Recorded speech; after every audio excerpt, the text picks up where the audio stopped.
Halo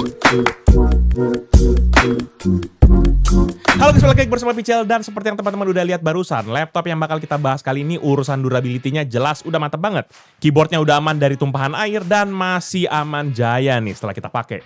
Jadi kali ini Pichel sebenarnya kedatangan sebuah produk dari Asus, yaitu Asus ExpertBook P5G2 dengan kode PM5406CGA. Laptop memang ditujukan buat pengguna profesional, mulai dari pekerja hybrid, eksekutif, sampai kebutuhan bisnis. Nih harusnya pada ngumpul di sini karena kita akan liatin produk ini. Dan untuk unit yang mampir ke studio Pichel kali ini, dia punya spesifikasi sebagai berikut. CPU AMD Ryzen AI 7 dengan kode 445, RAM 16GB DDR5 5600 MT per second single channel, storage SSD 1TB atau 1TB M2 NVMe PCIe 5.0, integrated GPU AMD Radeon 840M, layar 14 inci OLED WUXGA dengan resolusi 1920x1200 atau aspek rasio 16:10 dengan refresh rate hingga 60 Hz. Dan dengan spesifikasi gini, kira-kira gimana ya performanya? Dan tanpa berlama-lama lagi, kita langsung aja bedah laptop ini.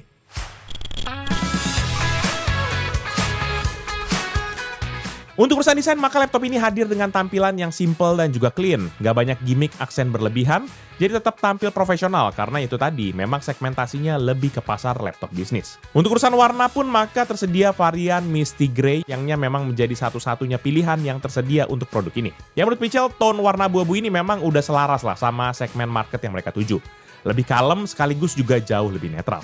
Dan sementara untuk material, maka laptop ini sendiri menggunakan aluminium chassis yang ngasih feeling solid waktu kita pegang. Udah gitu, Asus juga masih mikirin soal mobilitas karena bobotnya sendiri berada di 1,3 kg atau jadi 1,7 kg jika lengkap dengan chargernya.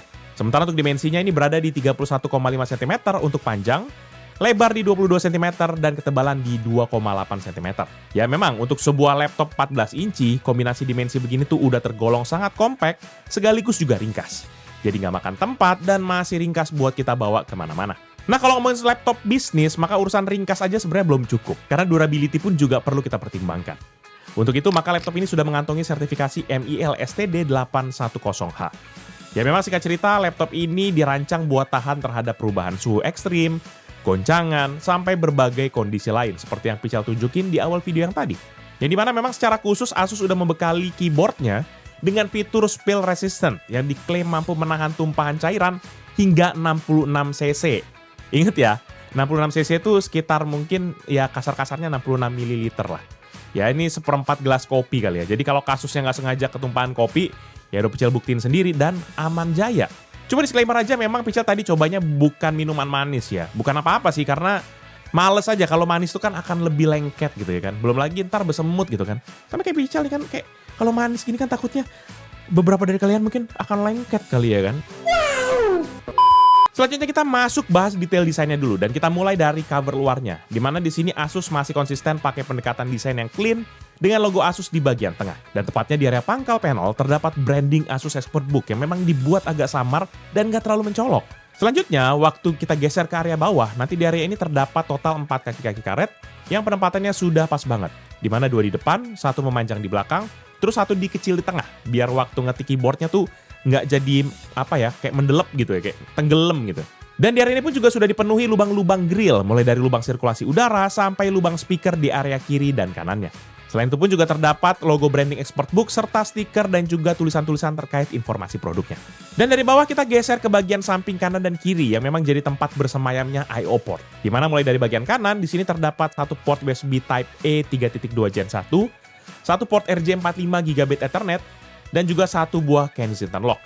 Sementara pada sisi kiri terdapat 1 port USB Type E 3.2 Gen 1, 1 port USB Type C 3.2 Gen 2 yang sudah mendukung display port dan juga power delivery, 1 port USB C 4.0 yang sudah support akan power delivery dan juga display port dengan kecepatan transfer hingga 40 gigabit per second.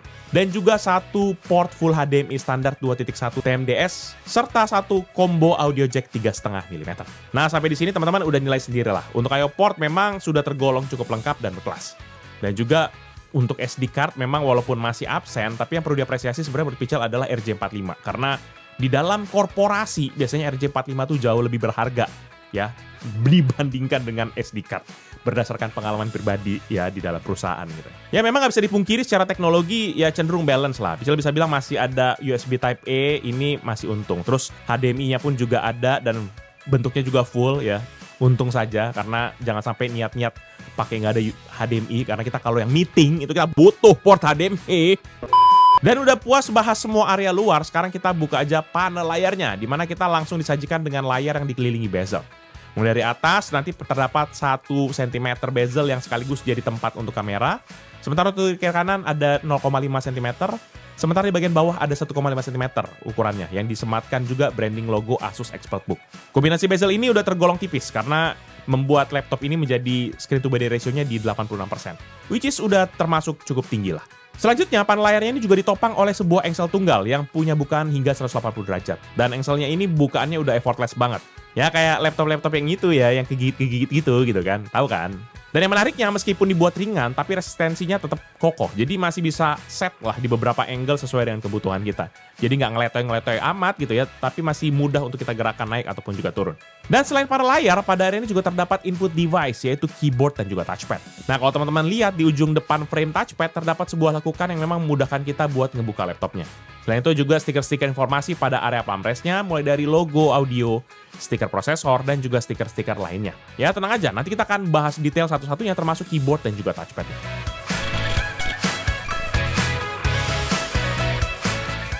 Dan terkait dengan layar, maka laptop ini sendiri membawa panel layar OLED yang berukuran 14 inci dengan aspek rasio di 16:10, serta memiliki resolusi di WUXGA atau 1920x1200 pixel.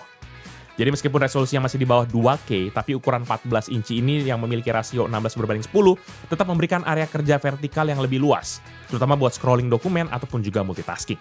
Selanjutnya by data, panelnya ini sudah mencakup akan 100% DCI-P3 serta memiliki brightness hingga 300 nits dan refresh rate di 60 Hz. Kombinasi ini bikin panelnya ngasih kontras yang lebih dalam dan juga warnanya jauh lebih vivid. Udah gitu, viewing angle-nya juga sudah support hingga 170 derajat horizontal dan juga vertikal. Jadi dari berbagai sudut tampilan tetap jelas dan warnanya nggak kedistorsi. Dan buat komparasi di sini, kita coba tes panel layar yang menggunakan X-Rite Display Plus. Dan pengujian kita lakukan dengan color profile bawaan dari laptop ini, serta kita set brightness-nya di 100%. Hasilnya, panel ini memang punya gamut coverage yang ada di 100% sRGB, kemudian ada 92,3% Adobe RGB, dan 99,9% DCI-P3. Sementara untuk gamut volumenya ada di 171,8% sRGB, 118,4% Adobe RGB, dan 121% DCI-P3. Sementara untuk tingkat kecerahannya pun sendiri dia dapat di angka 295,63 nits. Dan untuk kontras rasio selayaknya panel OLED yang warna hitamnya mati sempurna atau 0 nits, maka hasilnya ada di infinite berbanding 1. Ya memang kalau bisa dilihat, kalau kita udah dengar nama OLED, memang kita nggak usah khawatir lagi gitu ya. Dan kalau ngelihat hasil keseluruhan, hasilnya memang udah sesuai dengan klaimnya. Ya meskipun memang ada sedikit deviasi, tapi ya perbedaannya beneran tipis banget sih ini. Intinya panel layar ini udah bisa jadi andalan, terutama buat kebutuhan desain. Jadi nggak perlu lagi tuh kayak ekspor terus kirim ke HP buat ngecek warnanya akurat atau enggak gitu ya. Ada nggak yang kayak gitu? Ngandelin panel HP karena laptopnya masih IPS atau jangan-jangan masih TN panel gitu ya.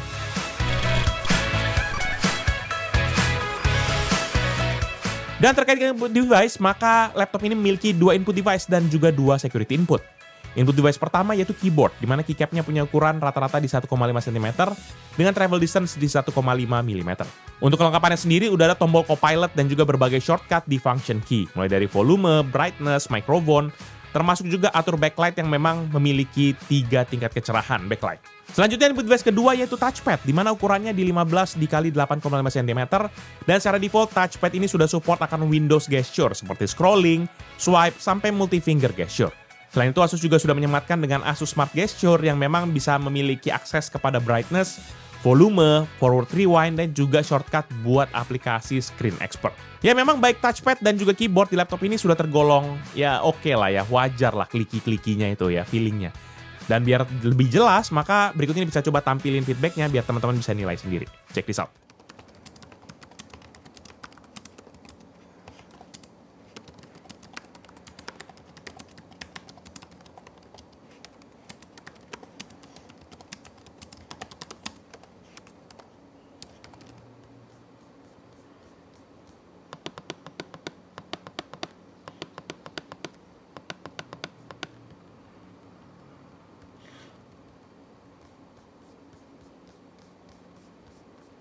Dan selanjutnya kita pindah kepada security input, di mana yang pertama itu adalah fingerprint sensor. Di mana sensor ini sudah terintegrasi dengan tombol power yang memang waktu Pichel coba proses login, ini udah cepet banget. Tinggal tempel jari dan kurang dari sedetik itu kita langsung masuk gitu. Ini jelas praktis banget, terutama buat era zaman sekarang yang memang serba sat-sat dan temponya cepet banget gitu ya. Ini sangat-sangat dibutuhkan sekali. Sementara ada juga security input kedua, yaitu ada 5 megapiksel infrared kamera dengan Windows Hello buat face recognition. Waktu Pichel coba, hasilnya tuh pun juga instan langsung ngedeteksi wajah dan juga login akan langsung otomatis jalan.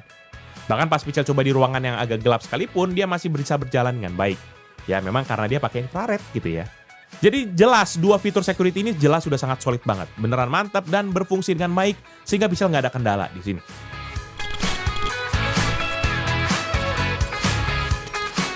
Dan masuk di bagian performa, maka laptop ini sendiri tenagai oleh AMD Ryzen AI 7 dengan kode 445 yang punya 6 core dan juga 12 thread dengan konfigurasi 2 core Zen 5 dan juga 4 core Zen 5C.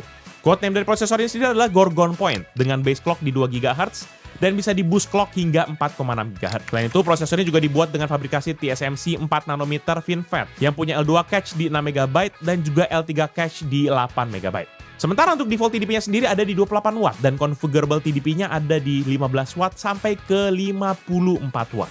Dan memang menariknya Ryzen AI 7 dengan kode 445 ini juga sudah dibekali oleh AMD XDNA NPU yang memiliki support hingga 50 TOPS dengan total kemampuan AI mencapai hingga 59 TOPS. Jadi akses fitur AI kayak macam Windows Recall, Click to Do, Windows Studio Effect, transkripsi otomatis, sampai berbagai fitur Copilot AI bisa dijalankan di sini tanpa nyedot resources CPU sama sekali. Dan kemampuan AI ini juga dimanfaatkan Asus lewat Asus My Expert yang bisa dibilang sebagai AI suite buatan Asus untuk kebutuhan kerja sehari-hari. Di dalamnya ada beberapa fitur seperti Chat AI, Expert Meet, File Search, Knowledge Hub, Advanced Tool, sampai Safeguard Backup. Jadi selain mengandalkan fitur AI dari Windows, Asus juga kasih ekosistem AI sendiri yang lebih fokus kepada produktivitas dan juga kebutuhan kerja. Dan yang kalah menarik terkait dengan fitur pada laptop ini, Asus juga udah menyematkan Expert Guardian dengan 5 keamanan, mulai dari jaga OS yang dalam kasus ini Windows 11 Secure Core, lalu bisa juga buat jaga BIOS yang mengacu pada NIST SP80155. Ada juga TPM 2.0 yang memang ibarat berangkas digital, kamera, dan juga fingerprint. Jadi sebagian laptop bisnis untuk urusan keamanannya, Asus juga udah nggak setengah-setengah. Udah berlapis-lapis lah ini untuk urusan keamanannya. Kemudian kalau kita lompat kepada sisi memori, maka unit yang Pichel review kali ini tuh sudah dibekali juga dengan RAM sebesar 16 GB DDR5 SODIMM yang memiliki kecepatan hingga 5600 MB transfer per detik dengan konfigurasi single channel. Sedangkan untuk storage, Asus ngasih kita SSD 1 TB M2 NVMe PCIe 4.0 dari Western Digital dengan serinya SDE QNSJ. Sementara untuk sisi softwarenya, laptop ini sudah berjalan menggunakan operating system Microsoft Windows 11 Home Single Language x64 dengan build number 26200.8894 atau 25H2. Dan seperti biasa, untuk pengujiannya Pichel udah siapkan 2 skenario buat kita ngetes seberapa real performanya ini dan seberapa besar gitu kan pencapaiannya. Dan kita tes di 2 skenario itu battery mode dan juga charging mode. Kedua skenario ini kita akan pakai konfigurasi yang sama, yaitu pakai power mode Windows kita set kepada best performance. Perbedaannya palingnya cuma ada di fan profile aja, yang dimana charging mode kita pakai yang mode performance, sementara untuk baterai kita akan set kepada standar. Ya ini memang dipaksakan lah kondisinya, karena di kondisi baterai kita nggak bisa set fan profile-nya kepada performance. Jadi memang ini udah limitasi yang dibuat sama laptopnya. Jadi udah, tanpa berlama-lama lagi langsung kita mulai aja gimana sih tes benchmark di laptop ini. Dan tes pertama untuk Cinebench R23 dan hasilnya dia nunjukin perbedaan yang jelas. Di mana di battery mode, multi-core-nya terbaca di 9179 dengan single core di 1253. Sementara pada charging mode, itu multi-core-nya naik 32,2% jadi 12135, sedangkan single core meningkat 48,2% menjadi 1857. Pola yang sama juga terlihat di Cinebench R20, di mana battery mode rata-rata di 3357, sementara waktu charging dia naik 40,5% menjadi 4718 poin. Dan pas masuk kepada tes rendering Blender, maka bedanya pun juga kerasa, di mana di battery mode ini butuh waktu sekitar 4 menit 31 detik, tapi di charging mode ini cuma di 3 menit 28 detik, atau lebih cepat 23,3%. Dan yang jauh lebih menarik lagi, gitu ya, adalah hasil di Adobe Premiere Pro, di mana di battery mode render time-nya tuh di 5 menit 20 detik, Sedangkan charging mode itu tuh 5 menit 2 detik atau hanya 5,6% lebih cepat. Meskipun charging tetap lebih unggul, tapi perbedaannya nggak sebesar gap yang tadi tuh waktu tes sebelumnya. Dan selanjutnya untuk PC Mark 10 buat gambaran performa secara keseluruhan dari laptop ini, maka hasilnya di mode baterai, laptop ini mendapatkan skor akhir di 4998 dengan rincian 8417 untuk esensial, 7573 untuk productivity, dan 5.318 untuk digital content creation. Dan saat charging, skor akhirnya ada menjadi 6.699 atau naik sekitar 34%. Peningkatan paling terasa itu tuh ada di sektor digital content creation yang naik menjadi 7.377 poin. Dan terakhir, Pichel tes juga pengujian storage dari laptop ini dengan Crystal Smart. Hasilnya untuk pengujian sequential 1 MB test, maka pada battery mode, kecepatan bacanya sebesar 3,55 GB per second, sementara untuk nulisnya di 3,4 GB per second. Dan pas charging mode, itu tuh dia langsung naik menjadi 79,7%, jadi 6,38 GB per second, dan untuk tulisnya tuh menjadi 61,8% atau naik menjadi 5,5 GB per second. Sementara kalau untuk yang data kecil atau random 4 KB, maka di battery mode hasilnya tuh di 64 MB per second buat baca, dan 103 MB per second untuk kecepatan tulis. Sementara waktu charging, kecepatan bacanya naik ke 77,3 MB per second atau lebih cepat 20,8%, dan tulisnya menjadi 146 MB per second atau lebih cepat 41,7%. Sampai sini jelas ya teman-teman, polanya udah mulai kelihatan. Charging mode ini memang jauh lebih optimal dibandingkan pakai baterai. Cuma memang Pichel nggak mau buru-buru dulu untuk membuat keputusan tersebut, karena selanjutnya kita akan tes dulu ya kemampuan GPU dari laptop ini. Dan memang secara spek, maka laptop ini mengandalkan akan GPU integrated dari AMD, yaitu AMD Radeon 840M Graphic. iGPU ini memang menggunakan arsitektur RDNA 3,5 berbasis fabrikasi TSMC 4 nanometer dengan codename Kraken Point. Di atas kertas, GPU ini memang punya 4 computation unit dan 256 shading unit, 16 texture mapping unit, 8 ROPs, serta 4 Ray Tracing Acceleration Core.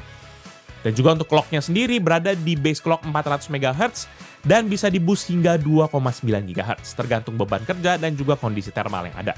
Selain itu, GPU ini juga sudah mendukung akan DirectX 12 Ultimate, serta DisplayPort 2.1, HDMI 2.1, Adaptive Sync, AMD FreeSync, serta multi-monitor hingga support kepada 4 display. Jadi bisa dibilang udah sejalan lah sama port yang memang disediakan sama laptop ini. Karena mostly sudah tercover oleh port-port yang ada di sini. Kan percuma ya, kayak GPU-nya udah bagus, terus tiba-tiba portnya nggak support gitu kan, kayak ini kayak dikerangkeng nih. Gitu.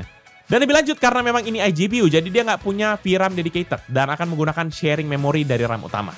Alokasi RAM untuk pada GPU ini tuh udah by default ada di 4 GB dan bisa kita setting di BIOS. Dan memang pada waktu kita cek, 4 GB ini sekaligus menjadi settingan paling tertinggi yang memang disiapkan oleh laptop ini. Dan memang pada waktu Pichel coba install AMD Renalin, ternyata ada pilihan nih di atas 4 GB. Tapi sayangnya waktu Pichel set ke 8 GB ini nggak bisa guys, dia tetap mentok di 4 GB. Dan memang Pichel nggak yakin apakah memang ini karena di set 25% dari total RAM, karena memang bisa jadi ya 16 GB, jadi max VRAM-nya cuma di 4 GB gitu. Karena kalau RAM-nya 32 GB, jangan-jangan bisa naik tuh ya kan VRAM-nya. Mungkin teman-teman bisa nambahin kali ya, karena Pichel lagi susah nyari RAM nih ya guys. Lagi sekarang mahal ya kan, kita harus berhemat. In this economy, ya kita harus berhemat gitu guys. Dan selanjutnya untuk tes iGPU, maka skenario-nya masih sama, yaitu battery versus charging mode. Dan power mode-nya juga sama, fan profile-nya juga sama. Dan untuk kedua mode RAM-nya pun kita set VRAM-nya ke 4 GB. Dan harusnya tes GPU pertama itu rendering BMW di Blender. Cuma sayangnya di sini Blendernya tuh nggak bisa mengakses GPU di laptop ini. Awalnya Pichel kira karena versi softwarenya, tapi setelah diupdate pun hasilnya tetap sama. Udah Pichel coba akalin, tetap nggak nemu. Jadi untuk tes yang Blender ini sayangnya ini dia tidak lolos ya akan tesnya. Selanjutnya untuk 3D Mark Time Spy sebagai static benchmark, hasilnya di battery mode dia mendapatkan skor di 1253 untuk grafik, 5457 untuk CPU, dan 1416 untuk skor overall-nya.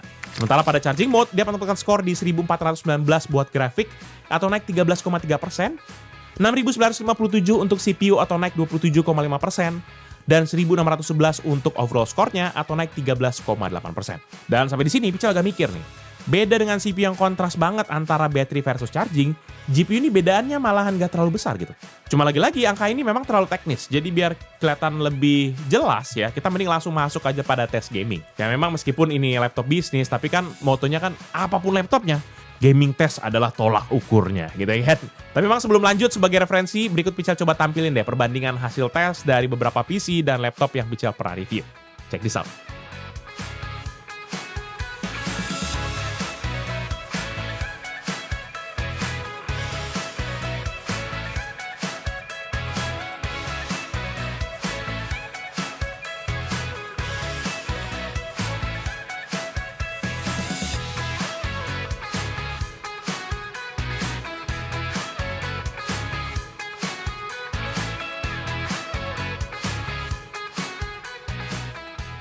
Dan sekarang kita masuk kepada pengujian gaming, dan skenario masih sama, yaitu pakai baterai dan juga charging mode, serta konfigurasinya juga sama dengan tes GPU yang tadi, ya kan. Dan terus mayoritas game kita bakal uji dengan resolusi natif, yaitu WWXGA dengan resolusi 1920x1200 dengan aspek rasio natifnya yaitu 16:10. Settingan in-game grafisnya pun juga disesuaikan supaya tetap playable, jadi nggak semuanya akan dipaksa rata kanan. Sementara untuk list gamenya kita akan bagi menjadi 4 kategori, yaitu e-sport, AAA, open world, dan juga simulation. Dimulai dari e-sport dulu, hasilnya untuk semua game e-sport masih nyaman di resolusi 16:10. Main Valorant di grafis high itu bisa tembus average di 79,5 FPS saat charging, dan juga 71,8 FPS di battery mode. CS2 grafis medium dapat average di 82,2 FPS di charging, dan 78,4 FPS saat kita pakai di battery. Sementara buat Dota 2, grafis best looking tembus ke 52,1 FPS waktu charging, dan turunnya di 42,6% FPS waktu kita pakai battery mode. Bergeser kepada game e-sport juga tapi yang lebih berat, yaitu FC26, maka di resolusi natif, grafis low, performanya cuma ngangkat ke 34,6 FPS saja. Di sini bisa coba turunin tes kepada resolusi di 1280x800, dan hasilnya untuk charging mode naik ke 53,5 FPS. Selanjutnya untuk game AAA memang agak kewalahan nih kalau dipaksa main di 1200p atau resolusi natifnya. Dan Cyberpunk 2077 natif pakai grafis low ini cuma dapat di 27,8 FPS. Tapi setelah kita turunin resolusinya ke 800p low, maka performanya bisa naik sampai 45,5 FPS. Sementara kalau kita pindah ke game Need for Speed Unbound, ini lebih parah lagi. Di natif tuh mentok di 25 FPS. Dan waktu coba di 800p, itu FPS-nya naik hampir nyentuh kepada 40 FPS. Jadi masih jauh lebih better lah. Sementara itu beberapa game lain itu masih bisa aman dimainkan di resolusi yang natif. Genshin Impact bahkan bisa mencapai 82,8 FPS.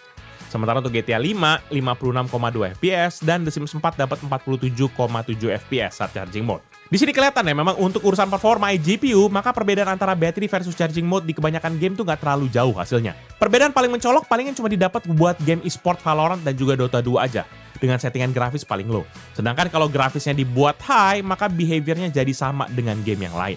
Dan selanjutnya untuk menjagakan performa laptop tetap stabil, sudah jelas laptop ini juga dibekali cooling system. Oleh karena itu di sini sekalian bisa tes gimana performa sistem pendinginannya ini dalam kondisi idle dan juga pada waktu kita masuk di stress test. Maka Pichel mulai dari idle test dulu dalam kondisi baterai, di mana terpantau awalnya sempat terjadi lonjakan frekuensi di core clock di 1,8 GHz. Tapi setelah sekitar 1 menitan, semua grafik mulai stabil di 1,5 sampai 1,7 GHz, serta CPU usage di 6-7%, dan juga suhu rata-rata di 40-an derajat Celcius. Sementara untuk konsumsi daya ini berada cuma di sekitar 3 watt aja. Dan sekitar 10 menitan, Pichel langsung colok charger, dan di sini terlihat peningkatan performa dengan core clock naik ke 2 GHz, dan bahkan peaknya mencapai 3,1 GHz. Yang lain pun juga menampilkan akan tendensi kenaikan. Ada juga yang jumping, cuma nggak ada yang terlalu aneh-aneh. Pichel tungguin selama 10 menit untuk selanjutnya masuk kepada stress test pakai AIDA 64 masih dalam kondisi charging. Dan selama 15 menit ini berjalan stress test chargingnya, beban yang diberikan mulai terasa nih. Hasilnya suhu langsung melonjak sampai ke 90-an derajat Celcius, sementara konsumsi daya naik sampai ke 40 watt.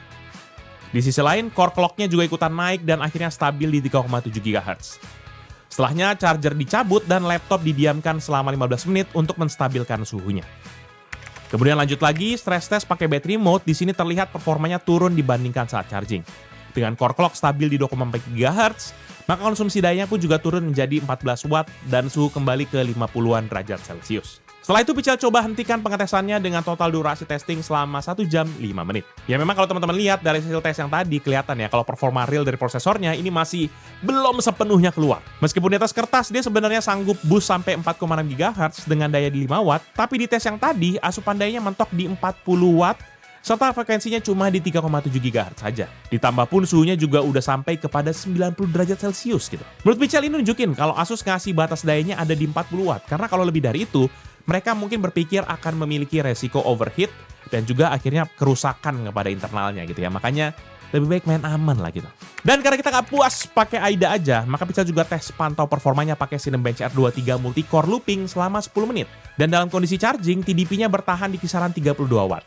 Sementara untuk core clock-nya sendiri stabil di 3,4 GHz, sementara suhunya juga mengimbangi di kisaran 80-an derajat Celcius. Dari sini kelihatan juga kalau prosesornya secara hasil jauh lebih optimal yang tes AIDA 64 sebelumnya. Tapi kelihatan kalau ada masalah sebenarnya di temperatur ya. Jadi kalau memang kita butuh performa yang lebih stabil, saran Pichel tambahan fan cooler bisa jadi opsi yang menarik, sekaligus membantu meringankan beban laptop kita ini juga gitu.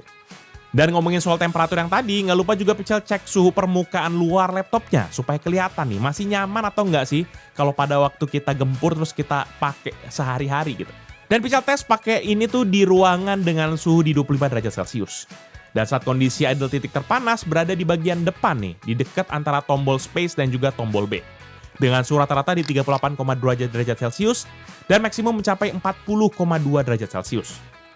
Sementara bagian belakang paling panas nih ada di lubang ventilasi pembuangannya, di mana dia memiliki panas di rata-rata 36,7 derajat Celcius dan maksimum mencapai 42,8 derajat Celcius. Ketika masuk stress test, maka suhu permukaannya juga ikutan naik, di mana bagian depan ini paling panas yang berada di area engsel, dengan panas rata-rata di 49,6 derajat Celcius dan bahkan maksimum mencapai 62,7 derajat Celcius. Sedangkan di bagian belakang, ini titik terpanas berada di lubang ventilasi pembuangannya dengan rata-rata di 50,9 derajat dan maksimum mencapai 67,1 derajat Celcius. Ya memang kalau bisa dibilang sistem pendinginan laptop ini secara internal masih oke banget ya. Tapi memang pas digeber, keyboard dan juga bagian bodi luarnya ini terasa lebih hangat. Ya untungnya pembuangan panasnya berada di bagian belakang ya, jadi panas nggak akan terjebak di bawah laptop dan harusnya sirkulasi udaranya masih aman. Cuma saran Pichel ya udah jangan dipangku ya kan. Kalau 60 derajat Celcius mah mateng kali gitu ya.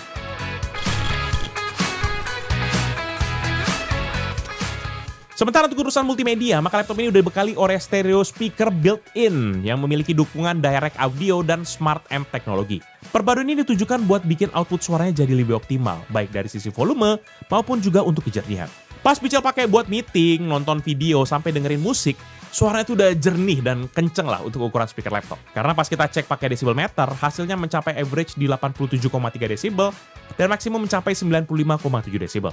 Dan selain speaker, laptop ini juga sudah dibekali oleh built-in array microphone yang didukung oleh AI noise cancellation. Pas dipakai meeting ataupun video call, sistemnya bakal membantu nih ngeredam suara bising dari sekitar dan lebih fokus lah kepada suara pembicaranya. Dan dari speaker kita geser ke bagian webcam, di mana laptop ini dibekali kamera 1080p Full HD dengan infrared function yang juga sudah mendukung akan Windows Hello. Kamera bisa mengambil foto hingga 2,1 megapiksel dengan aspek rasio di 16:9, lalu bisa juga untuk akses foto 5 megapiksel tapi cuma bisa di 4:3. Sedangkan untuk merekam video dia maksimum bisa di resolusi 1080p dengan aspek rasio 16:9 dan FPS di 30 fps. Sementara tersedia juga ada flicker reduction di 60 Hz yang bikin hasilnya harusnya bisa ngimbangin akan cahaya di luar biar nggak nge-flicker gitu ya. Ditambah lagi juga untuk urusan privacy, maka webcam ini juga sudah dilengkapi oleh physical privacy shutter. Sehingga kita nggak usah khawatir kita diintipin gitu ya kan. Aku kan malu kalau diintipin gitu kan. Nah biar nggak penasaran, bisa coba tunjukin aja deh hasil tes multimedianya biar teman-teman nggak penasaran. Check this out.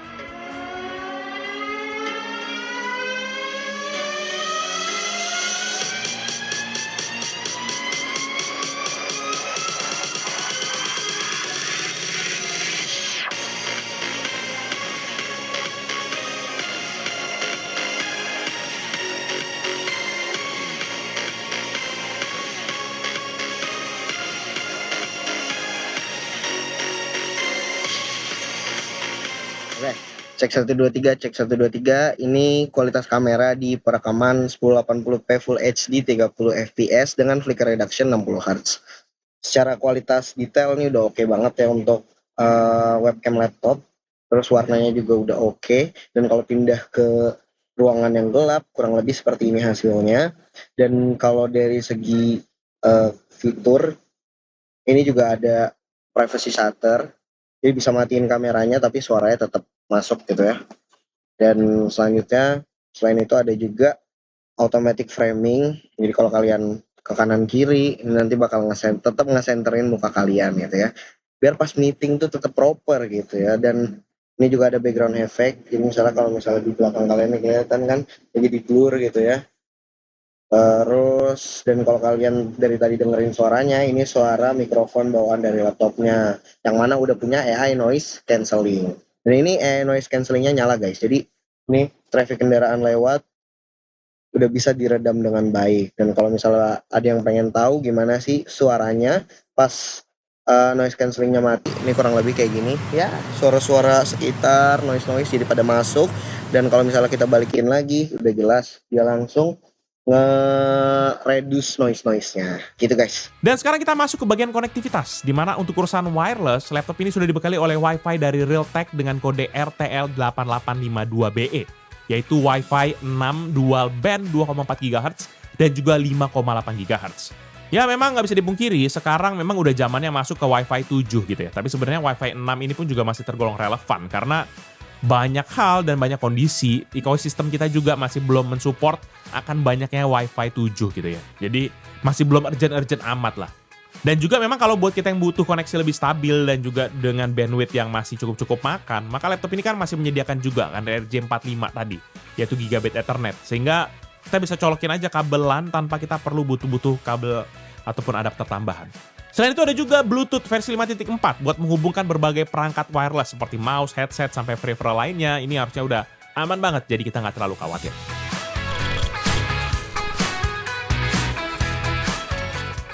Dan masuk ke bagian baterai, maka laptop ini sendiri udah dibekali dengan baterai 70 Wh 4 sel lithium polymer dengan kode baterai C41N2409 yang memang dirancang untuk penggunaan productivity jangka panjang. Dan buat melihat akan daya tahannya, Pichel tes menggunakan PCMark 10 battery test dengan dua skenario, yaitu Modern Office dan juga Gaming.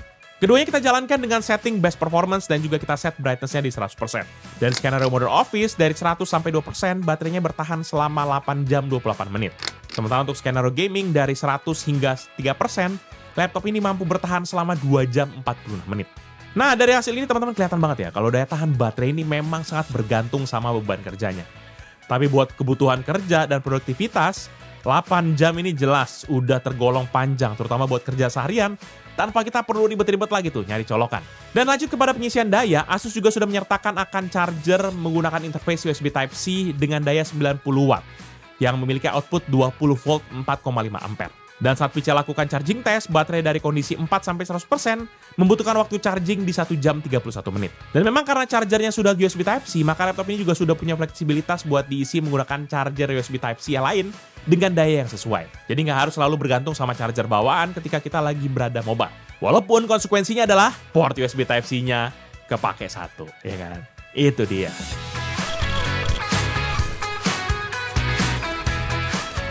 Dan untuk urusan upgrade, maka laptop ini udah fleksibel banget karena dia di bagian RAM tersedia 2 slot DDR5 SODIMM yang sudah mendukung hingga 64 GB secara teori dari Asus. Harusnya sih bisa lebih tinggi, cuma kita belum tes. Dan mumpung bahas RAM, mengingat ini pakai iGPU dan RAM bawaan 16 GB single channel, Pichel saranin harus upgrade deh ke dual channel biar performanya jadi lebih optimal. Jadi ya kalau ada duit lebih, mending tambah dari 16 GB biar jadi 32 GB dual channel. Betul sekali. Sementara untuk storage ada 2 slot M2 NVMe PCIe 4.0 dengan interface X4 yaitu M2 2280 dan juga M2 2230. Kalau mau upgrade tinggal cabut yang slot 2280 karena itu yang udah keisi. Tapi kalau teman-teman mau nambah tinggal isi aja slot di 2230. Ya walaupun slot 2230 biasanya jauh lebih mahal, tapi ya untung aja masih dikasih ya kan. Jadi kita harus belajar bersyukur dalam segala hal. Dan dengan opsi upgrade yang tadi, jelas ini laptop merupakan laptop yang bisa menjadi alternatif buat jangka panjang. Semua RAM dan SSD-nya bisa dicopot dan diganti biar performanya bisa menyesuaikan dengan zaman. Cuma ya gitu kan, RAM sama SSD kan seperti yang saya bilang tadi, indis ekonomi ya kan. Lagi mahal banget gitu kan, kagak turun-turun ya. AI-nya juga masih ngegeber-geber terus, jadi aduh pusing pala BRB ya. Overall, menurut pribadi Pichel, laptop Asus ExpertBook P5G2 dengan kode PM5406CGA ini memang punya positioning yang jelas sebagai laptop profesional yang fokus kepada produktivitas, mobilitas, dan juga fitur AI. Di harga sekitar 22 jutaan, maka hardware yang ditawarkan jelas banget tergolong modern.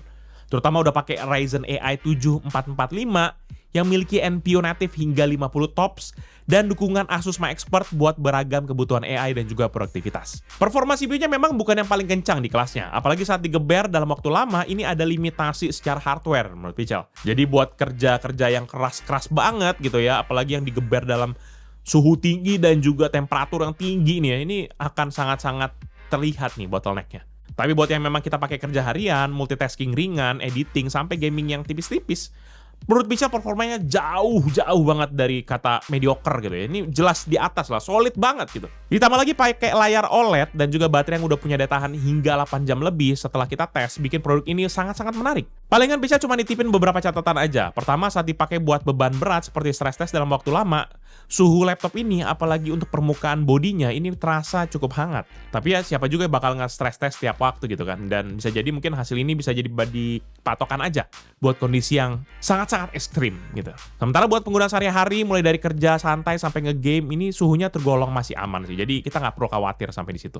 Jadi kalau teman-teman lagi nyari laptop profesional yang punya build yang solid, layar bagus, fitur security yang jelas udah enterprise level, baterai yang tahan lama, dan juga udah siap buat ekosistem AI, Asus ExpertBook P5G2 ini merupakan salah satu opsi rekomendasi yang sangat-sangat menarik. Dan buat teman-teman yang tertarik untuk beli, Pichel akan taruh link pembeliannya di bawah. Silahkan dibeli, kayak kalau suka bagus silahkan ya, kita akan dapat affiliate juga dari situ ya, terima kasih gitu ya. Dan jangan lupa juga untuk like dan juga share video ini, plus juga cek social media serta website Pichel melalui link yang ada di deskripsi.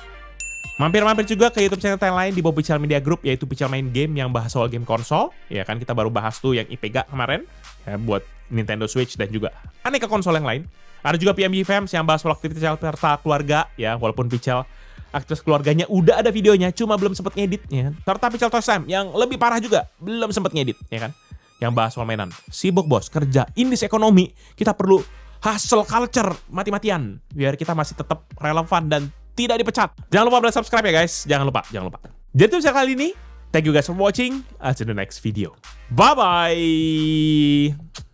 Mantap nih ExpertBook ya kan. Ini sobat meeting kali gitu kan.